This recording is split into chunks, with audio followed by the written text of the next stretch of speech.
లో ఉన్నటువంటి గ్రూపుల్లో వచ్చిన తగాదా వల్ల ఏమైనా బయటపడిన లెటర్గా కూడా ఈ లెటర్ని చూడాలంటారా? ఎందుకంటే చాలా గ్రూపులు ఉన్నాయి మనకు తెలుసు. అంటే ఆ పర్టికులర్ ఏరియాకి సంబంధించి కూడా దళాలు, దళ కమాండర్లు ఇలా విభిన్నంగా ఉంటూ ఉంటారు వీళ్ళు. అంటే వాళ్ళ ఉద్దేశం, వాళ్ళ టార్గెట్ ఒకటే అయినా కూడా రకరకాలు ఉన్నాయి. మరి ఈ నేపథ్యంలో ఒకవేళ ఈ గ్రూప్స్లో వచ్చినటువంటి అభిప్రాయ భేదాల లేకపోతే అలా కూడా ఆలోచించవచ్చు అంటారా?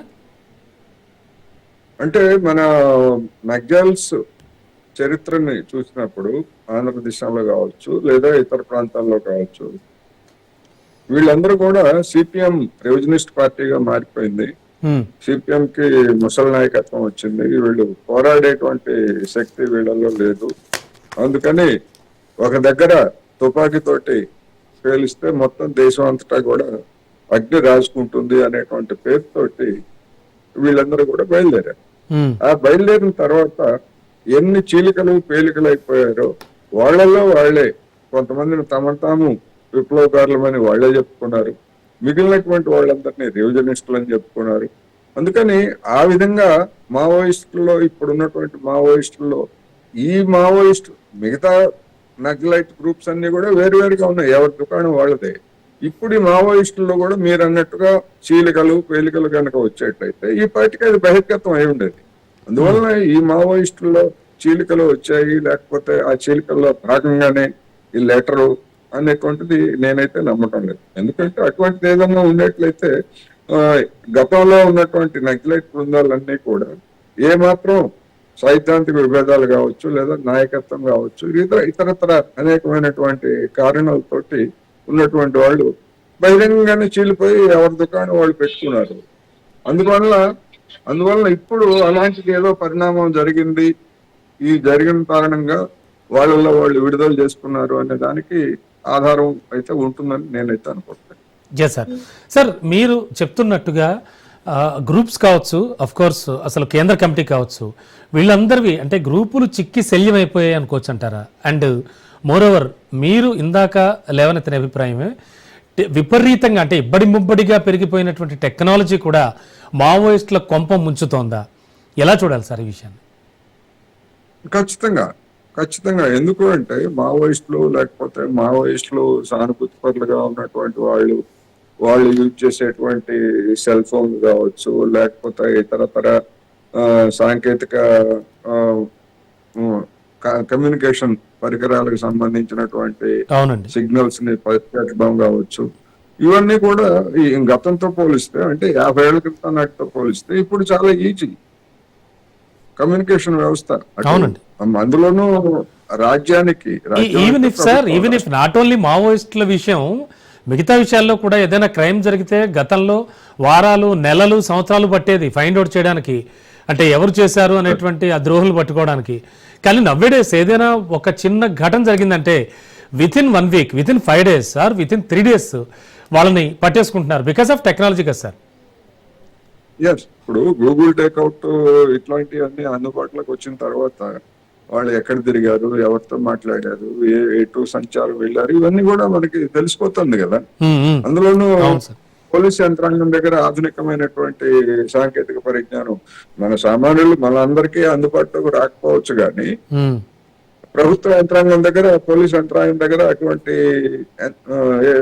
సాంకేతిక పరిజ్ఞానం ఉంది. అందుకని మొత్తం మీద వైఫల్యం కావచ్చు, సైద్ధాంతికంగా దిగజారుడు కావచ్చు. ఎందుకు అంటే పక్కనే ఉన్నటువంటి నేపాల్లో ఇదే మావోయిస్టులు, మన దేశానికి చెందినటువంటి వాళ్ళు కాకపోయినా కానీ నేపాల్లో కూడా మావోయిస్టులు ఉన్నారు. ఇప్పుడు ప్రచండ అనేటువంటి పుష్పకుమార్ దహాల్ అనేటువంటి ఆయన ప్రధానిగా కూడా పనిచేశాడు కదా. వాళ్ళు ఆయుధాలు విడిచేసి జనజీవన స్రవంతిలోకి వచ్చి ప్రధానమంత్రి అయినటువంటి పరిణామాన్ని కూడా మనం చూసాం. మరి ఆ ప్రభావం మావోయిస్టుల మీద లేకుండా ఉంటుందా? ఖచ్చితంగా ఉంటుంది. అయితే అది ఏ స్థాయిలో ఉంది, ఏ మేరకు ఉంది, దాని ప్రభావం ఏంటి, నేపాల్కు ఉన్నటువంటి ప్రత్యేకమైనటువంటి పరిస్థితులు లేదా భారతదేశంలో ఉన్నటువంటి ప్రత్యేకమైనటువంటి పరిస్థితులు, అక్కడ ఉద్యమం అంటే మావోయిస్టులు కావచ్చు, ఇతర కమ్యూనిస్టులు కావచ్చు, అందరూ డామినెంట్ గా రాజరికానికి వ్యతిరేకంగా పోరాడినటువంటి ఆ నేపథ్యం అవన్నీ వేరు. అందుకని దానికి దీనికి పోల్చుకోకపోయినా గానీ అక్కడ మావోయిస్టులు ఆయుధ విసర్జన చేసి పార్లమెంటరీ పందా ద్వారా అధికారానికి రావడం అనేటువంటి కూడా చూసాం మనం. అందుకని ఈ ప్రభావాలన్నీ కూడా ఉమ్, మావోయిస్టులే కాదు, మిగతా నక్సలైట్స్ గ్రూప్స్ మీద లేదా మిగతా వాళ్ళందరి మీద కూడా తప్పకుండా ప్రభావం చూపుతాయి. Yes sir, yes sir. Sir ఇక్కడ మనం ఒక 2 విషయాలు డిస్కస్ చేద్దాం సార్. మొదటిది, ఒకవేళ లెటర్ నిజమని తేలితే అంటే వాట్ అబౌట్ కార్యాచరణ సార్? అంటే కార్యాచరణ ఎలా ఉండబోతుంది అంటారు? అంటే అటు ప్రభుత్వానికి కావచ్చు, ఎందుకంటే కేంద్ర ప్రభుత్వం ఆల్మోస్ట్ ఆల్ నిర్మూలించేద్దామను అని ఒక టార్గెట్ అయితే పెట్టేసుకుంది. నిజమని తేలితే పరిస్థితి ఏంటంటారు? ఒకవేళ నిజమని తేలితే, ఎందుకు అంటే నిజమా కాదా అనేటువంటి దానికి సందేహాలు ఉన్నాయి. ఇప్పుడు గత 3 నెలల నుంచి 4 నెలల నుంచి ఈ విధమైనటువంటి చర్చ సాగుతా ఉంది.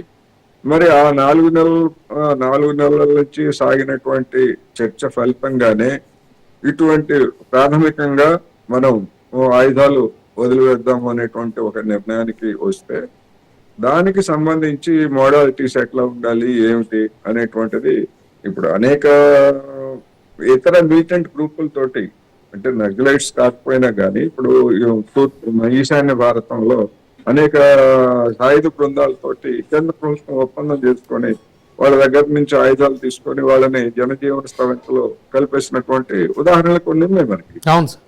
అదే విధంగా ఈ వీళ్ళను కూడా ఎట్లా చేయాలి ఏమిటనేటువంటిది సంప్రదింపులు జరపడానికి కొంతమంది మేధావులుగా తటస్థంగా ఉన్నటువంటి మేధావులు ఉన్నారు. అదేవిధంగా మావోయిస్టులకి అభిమానులుగా ఉన్నటువంటి మేధావులు ఉన్నారు. అన్నింటికీ మించి ఎప్పుడు లేనటువంటిది మన జూన్ మొదటి వారంలో CPM, CPI, liberation, forward block, SUCI ఇట్లాంటి కొన్ని లెఫ్ట్ పార్టీలు, వామపక్ష పార్టీలు, కమ్యూనిస్ట్ పార్టీలు అందరూ కలిసి కేంద్ర ప్రభుత్వానికి ఒక లేఖ రాశాయి. మీరు కగారును ఆపండి, వాళ్ళతో సంప్రదింపులు జరపండి అని లేఖ రాశాయి. అవునండి. అందువలన నిజంగానే మావోయిస్టులు గనక ఆ విధమైనటువంటి ఒక వైఖరిని తీసుకొని జనజీవన స్రవంతిలోకి కలవడానికి వస్తే, అనుసంధానం అంటే ఏదో బ్రోకరేజ్ అని కాదు ఇక్కడ, అవునండి. ఒక అనుసంధానం, ఒక మోడాలిటీస్ ఎట్లా ఉండాలి అనేటువంటి దాన్ని మాట్లాడటానికి అనేక అవకాశాలు ఉన్నాయి. అందువల్ల అది నిజమా కాదా అనేటువంటిది ముందు తేలాలి. నిజమని తేలితే అదేం పెద్ద సమస్య కాదు. అవునండి. అది పెద్ద సమస్య కాదు. అవును సార్. సార్ అంటే ఇప్పుడు ఈ లెటర్ అనేది వాళ్ళు కూడా చెప్పండి సార్, చెప్పండి. ఒకవేళ అది నిజం అటువంటి నిర్ణయం కనుక తీసుకునేట్లయితే అది పెద్ద సమస్య ఏం కాదు. అవును. అనేక దేశాల్లో సామూహికంగా కొన్ని కార్యక్రమాలు ఏర్పాటు చేసి వాళ్ళ దగ్గర ఉన్నటువంటి ఆయుధాలు, మందుగుడు ఇటువంటివన్నీ కూడా సమర్పించినటువంటిది మనం చూసాం. అవును. ఏది ముఖ్యంగా లాటిన్ అమెరికా దేశాలు కావచ్చు, లేదా కొన్ని ఇటువంటి దేశాలు. అందుకని అదేమి తప్పేం కాదు. ఒకవేళ ఆ నిర్ణయం జరిగితే మాత్రం అది వెంటనే ఆచరణలోకి వస్తే నష్టం కూడా తక్కువ ఉంటది. లేకపోయేట్లయితే నష్టం కూడా ఎక్కువ ఉంటది. ఇంకేముంది, వీళ్ళు ఎట్లా లొంగిపోతున్నారు, చివరిలో దెబ్బతీద్దాం, చావు దెబ్బతీద్దాం, ఎంతమంది దొరికితే అంతమందిని వేసేద్దాం అనేటువంటి ఉద్దేశం కనుక అధికార యంత్రాంగంలో కలిగిందనుకుంటే నష్టం కూడా ఉంటది. అందుకని దాని మీద స్పష్టత ఇవ్వాల్సినటువంటి వైఖరి మావోయిస్టుల వైపు నుంచి కూడా రావాలనేది నా డెఫినెట్లీ సార్. And sir